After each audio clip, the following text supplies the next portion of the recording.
Imannya terasa lemah sehingga hubungannya pun jauh dari Allah. Salatnya jarang, puasa juga bahkan jarang, zakat bahkan tidak ditunaikan, ya, malas mendekat kepada Allah. Kata Allah, saya akan berikan kepada engkau informasi tentang kewajiban dalam ibadah, yang kalau engkau tunaikan ibadah ini, maka semua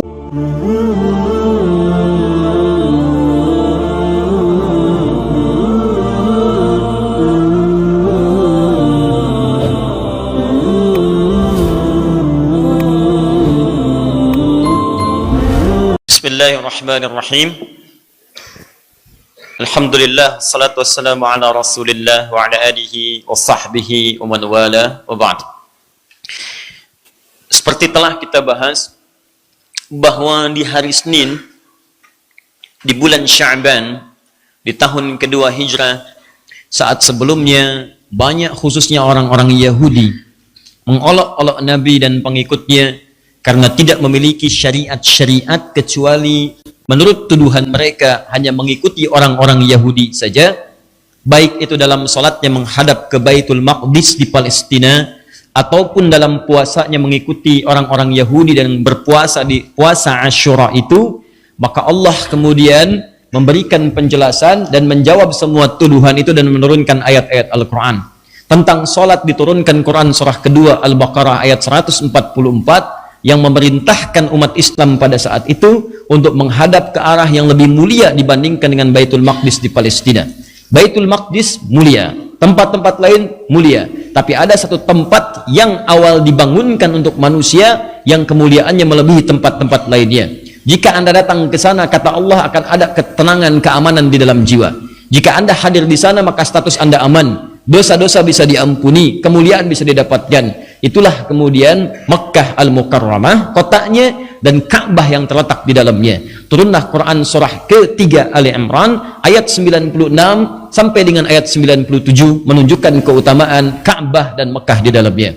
Terkait dengan olok-olok puasa itu, seperti pernah kita bahas, diturunkan pula kemudian di bulan Sya'ban di tahun kedua Hijrah di hari Senin, Quran surah kedua Al-Baqarah ayat 183. Kita sudah bahas ayat ini. Allah menyampaikan, ya ayyuhalladzina amanu, hei orang-orang yang telah menyatakan dirinya beriman kepada Allah, baik imannya mungkin kuat sehingga merasa dekat dengan Allah, atau imannya standar sehingga menengah saja hubungannya dengan Allah, atau imannya terasa lemah sehingga hubungannya pun jauh dari Allah. Salatnya jarang, puasa juga bahkan jarang, zakat bahkan tidak ditunaikan, ya, malas mendekat kepada Allah. Kata Allah, saya akan berikan kepada engkau informasi tentang kewajiban dalam ibadah, yang kalau engkau tunaikan ibadah ini, maka semua akan diberikan kesempatan yang sama. Iman yang kuat akan semakin lebih kuat lagi, yang menengah semakin dekat dengan Allah, bahkan yang jauh lemah imannya akan didekatkan oleh Allah Subhanahu wa ta'ala. Maka diberikan kesempatan yang sama, dipanggil dengan huruf ya,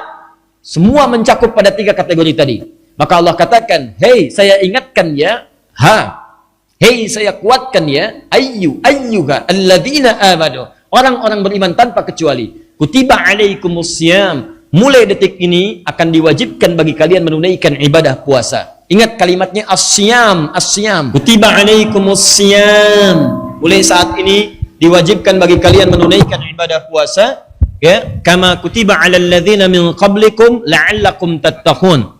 Ya, diwajibkan bagi kalian menunaikan ibadah puasa dengan ketentuan tertentu, aturan tertentu, punya keistimewaan yang tidak sama dengan waktu-waktu sebelumnya, punya kemuliaan yang tak terlukiskan.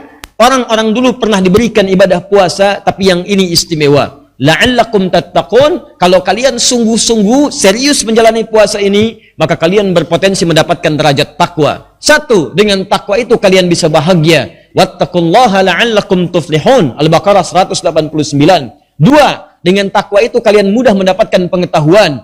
Wattaqullaha yu'allimukumullah, Quran surah kedua ayat 282 di akhir ayatnya. Wattaqullaha wa yu'allimukumullah. Tiga, dengan takwa itu hidup kalian akan dijamin mudah, rizki kalian akan berlimpah. Wa may yattaqillaha yaj'al lahu makhraja wa yarzuqhu min haitsu la yahtasib, Quran surah ke-65 di akhir ayat kedua, di awal ayat ketiga. Bahkan dengan takwa itu, saya jamin, kata Allah, kalian akan mendapatkan anugerah surga yang saya siapkan bahkan seluas langit dan bumi. Wasari'u ila maghfiratin min rabbikum wa jannatin 'arduha as-samawati wal ardu u'iddat lil muttaqin. Segera kalian berevaluasi diri, segera kalian merenungkan, kalian mesti punya cita-cita kalau pulang nanti ke akhirat, kalian mendapatkan tempat di surga. Kata Allah, saya siapkan satu tempat di surga seluas langit dan bumi. Surganya untuk orang-orang takwa saja.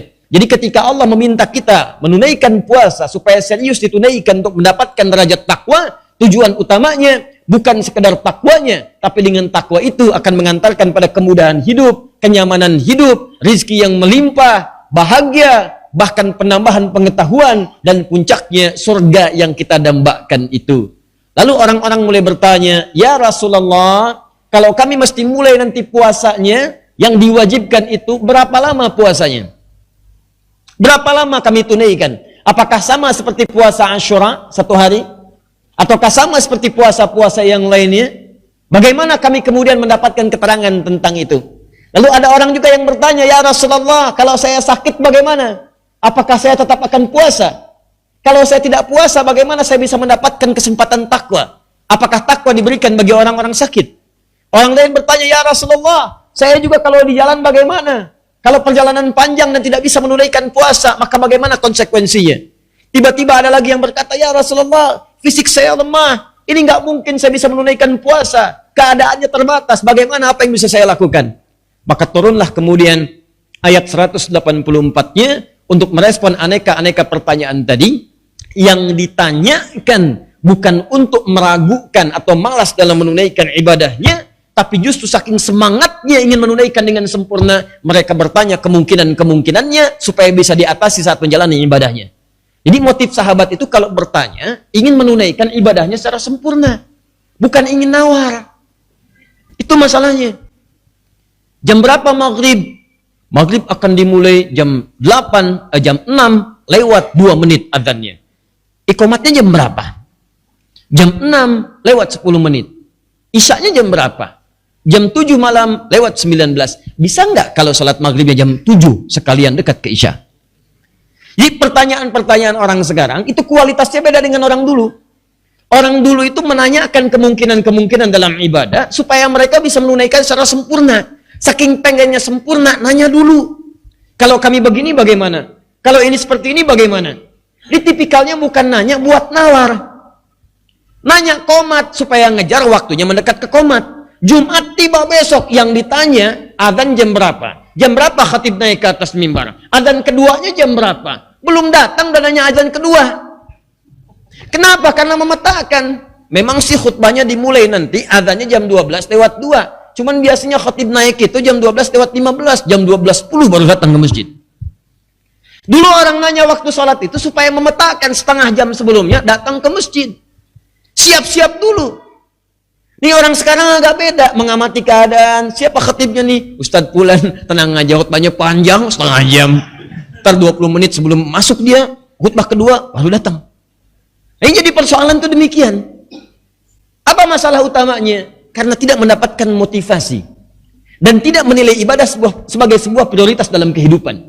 Dan yang paling fatal, tidak mempelajari dulu apa manfaat ibadah itu dalam kehidupan akhirat dan dunia yang dia jalani. Kalau yakin dengan semua itu, semangat kita menjalaninya. Coba teman-teman setiap Jumatan itu, lihat ayatnya. Kadang-kadang orang cuma melihat di ayat yang ke-9-nya surah ke-62 itu. Coba cek surah Al-Jumu'ah, paling kiri sebelah atas ayat 9 sampai dengan 11-nya.